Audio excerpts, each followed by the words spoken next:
Let's turn now overseas. Rescuers have tried a new tactic in their search for two men believed to be trapped in a cave in Laos. They're looking for holes in the ground around the site, which may give them an alternative way to get into the cave system. Well, one of the rescuers has been Australian Josh Richards, who documented his work on video. We've just hiked up quite a reasonable distance, and one of the soldiers has found a hole, and so I've dropped down into it. I don't know if you'll be able to see where I've come up from, just up there. The two missing men were among 7 who entered the cave 2 weeks ago to search for gold. They became trapped when heavy rain flooded their exit route. Rescue efforts began soon after in conditions described as cramped and intensely claustrophobic.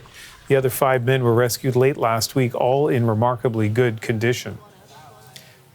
And Josh Richards, as I say, was involved in that rescue operation. He joins us now live from Laos. Thank you very, very much for speaking with us. You stepped away from the rescue mission. Why is that?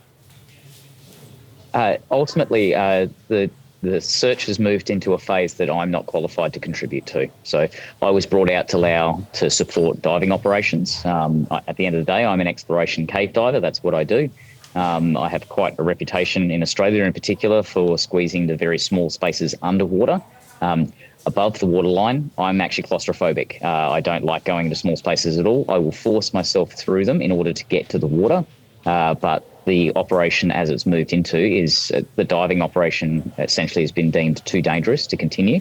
The restriction, if there is one, to get from chamber 5 into chamber 6 is far too tight for anyone to try and navigate underwater. So I'm stepping back and essentially allowing the experts, the folks who are the peak climbers, the incredible folks who are part of search and rescue here in Laos, I'm stepping back and those folks are taking over. I'm essentially moving back into my area of expertise.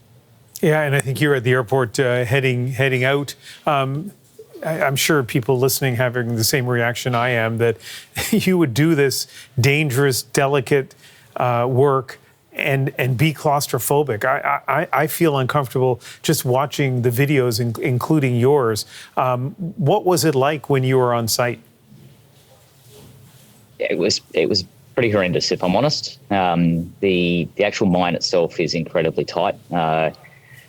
There's a series of chambers that essentially need to be navigated before you get to where the water was that was trapping the 5 miners. Probably the worst part is right near the entrance. Just as you drop in, you climb over a series of rocks and you get into this muddy channel that then drops down, and you're essentially grinding your head and your face against both sides of the roof and the floor at the same time.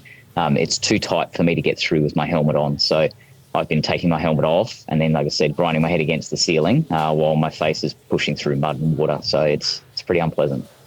Yeah, I mean, honestly, it's making me uncomfortable just hearing that description. And how well mapped out were those tight areas you went into? Was there a possibility that you might take a wrong turn or end up in a situation that you couldn't safely leave? There's 2 separate questions there. So in terms of navigation, it's quite straightforward. There was really only one major junction that we needed to worry about. We needed to turn left at that junction. The rest of it is far too tight to really get lost. That said, it is possible to squeeze into something and then struggle to get back out again. And that was one of the primary concerns that we all had. In order to pass through that sump from chamber 4 into 5, where the miners were, it essentially involved taking all of your equipment off, feeding your feet into this muddy hole, and then pulling your dive cylinders down behind you as you navigated through a restriction that was a couple of meters down. So, a lot of concerns around going in somewhere and then not being able to come back out again. It is Wednesday morning in Laos, coming up to about 6:45 in the morning. And as far as you know, what's ahead for rescuers now with 2 men still missing? So there's 2 areas of focus right now. One is to continue the pumping operation. That has been ongoing throughout this entire operation, is to try and pump this mine clear as much as possible.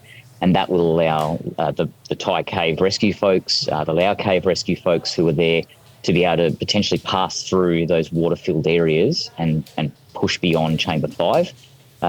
We have a rough idea from the miners of what is beyond Chamber 5, and they have described a 6th chamber that's reasonably large. And if we would find the missing 2, that is where they are most likely to be. The other operation that's occurring at the same time is in the jungle above, which Robin and I were leading a couple of days ago. Robin has now taken over, and that's the footage that you showed at the start there, where we were dropping down into holes and trying to find vertical access that would potentially drop into the top of this rumoured chamber 6. So there's 2 operations happening at the same time, and I'm not really qualified to contribute to either of them, to be honest with you. Yeah.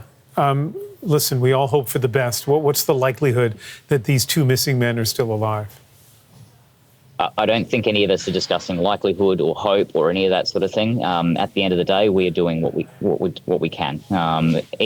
Each person who's here has been out trying to contribute their skills and trying to do what they can to help as much as possible. In my case, I've done what I could do, and so I'm stepping back. There are other folks who are more experienced in different areas, and they're trying to do what they can. So I don't think anyone is getting hung up on likelihood or hope. At the end of the day, there's still 2 families that are waiting by the mine entrance, and the folks who are there are trying to do their best to make sure that they can reconnect them with their loved ones. Incredible work you and the others do. Josh Richards at an airport in Laos. Thank you very much for speaking with us. Thank you.